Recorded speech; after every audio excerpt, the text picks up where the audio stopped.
Salamat Atan TV kanalının mehriban müştaqlary, hormatly tomoşaçylarymyz, Ata Vatan TV-de saylanan habarlar. Türkmenistanyň we Türkiýanyň daşary işler ministrleriniň Tehranaky duşugy. Türkmen wekiliyeti prezident Masud Pezeshkiýanyň wezipesine girişmek dawrasyna gatnaşdy. Koreýa kompaniýasy Galqanyşka Azkiýanyň 4-nji tapgyryny özleşdirmäge gatnaşar. Zehini sazanlarymyzyň Wenadaky üstünlügi. Türkmenistanyň we Türkiýanyň daşary işler ministrleriniň Tehranaky duşugy. Mälim bolýaly vice-premier Türkmenistanyň daşary işler ministri, ykdysady hyzmatdaşlyk goýunça Türkmen-Iran toporunyň Türkmen tarapynyň başlygy Raşid Meredow, hormatly prezidentimiz Serdar Berdimuhammedowyň tawşyrygy goýunça Iran Islam Respublikasyna iş saparyny aşyrdy. Hemde bu ýerde Iran Islam Respublikasynyň täze saýlanan prezidenti Masud Pezeshkiýanyň wezipege girişmek dawrasyna gatnaşdy. Iran Islam Respublikasynyň täze saýlanan prezidenti Masud Pezeshkiýanyň wezipege girişmek dawrasyna Türkiýe Respublikasyna wekilçilik edip, bu ýurduň daşary işler ministri Hakan Fidan gatnaşdy. Tehranaky dawralaryň çäklerinde Türkmenistanyň we Türkiýanyň daşary syýasat idaralarynın ýoldaşlarynyň duşu geçirildi. Bu barada Türkiýanyň daşary syýasat idarasy habar berýär. Habarda bilinip geçilýär daşary işler ministri Hakan Fidan vice-premier Türkmenistanyň daşary işler ministri hemde Iragyň Kurdistan sewtiniň ýoldaşçysy bilen iki çek duşuklar geçirdi. Türkmenistanyň we Türkiýanyň daşary syýasat idaralarynyň ýoldaşlarynyň duşugyny iki taraplyň hyzmatdaşlyk gatnaşyklar aran maslahatlaşyldy. Hemde sewtdäki ýagdaýlar boýunça pikir alşyldy.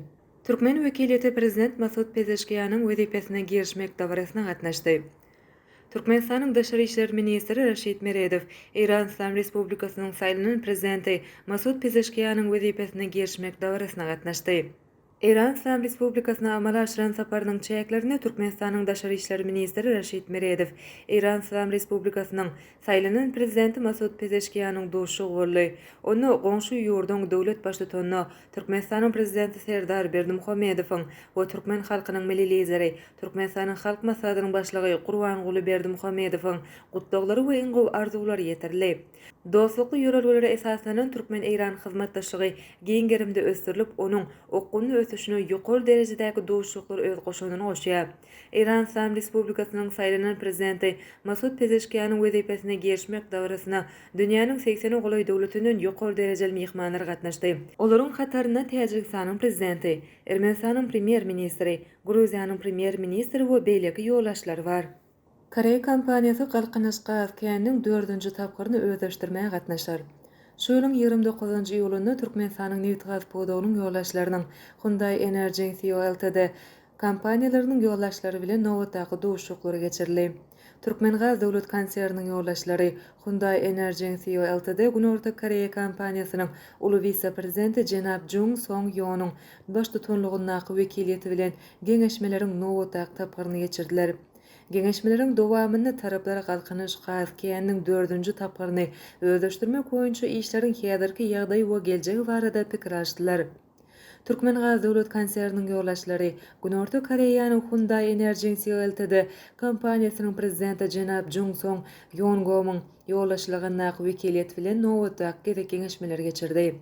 Doşukda taraplar häzirki gatnaşyklar we geljekde Galqanyşka Azkiýanyň 4-nji tapgyryny özleşdirmek barada özara pikir alşdylar.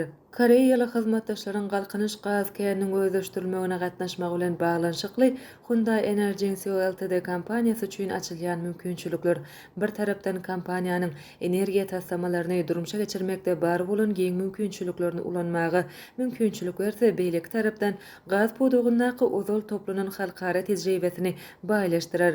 Şeýlekem 2023-2024-nji ýyllarda özara behbetli döwlet derejesindäki saparlarda gazanylan lalaşyklary durumşa geçirmek zerurlygyny taýdy. Taraplar ozal lalaşylan meýilnamalary laýyklykda ýygyderli duşuklary dowam etmegi şertleşdiler. Zehini sazanlarymyzyň Wenadaky üstünlügi. 25-28-nji ýylda Awstriýa Respublikasynyň paýtagty Wien şäherinde 10-njy Bütün dünýä orkestr festivali geçirildi.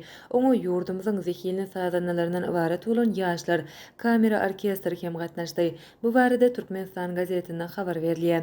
2013-nji ýylda Wien şäherine esaslandyrylan Bütün dünýä orkestr festivali her ýyl uly şatlyk şagalan bilen geçirilip, ol dünýäniň durly künjeklerinden köp sany sazanlary we orkestrlary bir ýere jemleýär.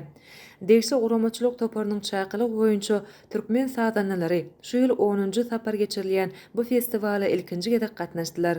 Türkmenistanyň bir qatarda festiwaly Awstriýa, Fransiýa, Ispaniýa, Niderlandlar, Horwatiýa, Hytaý ýaly ýurtlardan jem 17 orkestr gatnaşdy. Ýurdumyzyň ýaşlar kamera orkestri Zekini Dirjor, Resul Qılıçowyň ýoldaşlygyna Wena şäheriniň naýbaşy konsert zallarynyň sahnalaryna daşar ýurt nusxaw eserlerini ustatlarça ýerine ýetirip, hemde türkmen dutaryna täsirli çykyş edip, festiwala gatnaşçylaryň we tomaşaçylaryň gyzgyn sevgisine münasip boldy. Medeni çäräniň başyny dünýäde iň uly we awraýly Wena konserwatoriýasyna bu festiwalyň dörejilik komitetiniň prezidenti Britan Dirjori profesor Toby Purser türkmen sazanlary bilen ustatlyk sapagyny geçdi. Festiwalyň çeýeklerine orkestrlaryň arasyna gurulan beýsaşyk hem örençi gelişikli geçdi. Beýsaşykda türkmen sadanlary eserleri joşgulyny ýerine ýetirişi bilen üstünlükli çykyş etmek başardylar. Eminler toparynyň düzüminde tanymal dirjorlar, saz sunugatynyň görnükli wekilleri Türkmenistanyň ýaşlar kamera orkestriniň çykyşyna ýokary baha berdiler. Konsertiň ahyryna festiwalyň çeýeklerine geçirilen beýsaşyň netijeleri eglan edildi. Emin agzalarynyň bir agzdan iň ýokary, ýagny 40 bal bermek bilen türkmen sazanalary kamera orkestri uğru boýunça altyn bayragy münasip boldular.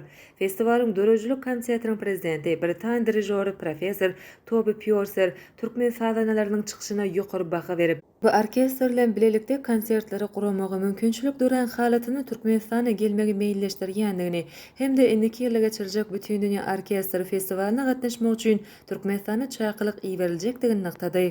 Ine mehriban müşdoklar Atawatan TV'de saylanan habarlar gepleşigimiziň şuňky sanyna size ýetirmek isleýän habarlarymyz şulardan ibaret. Gepleşigimiziň indiki sanyna görüşýänçek hoşda bolun.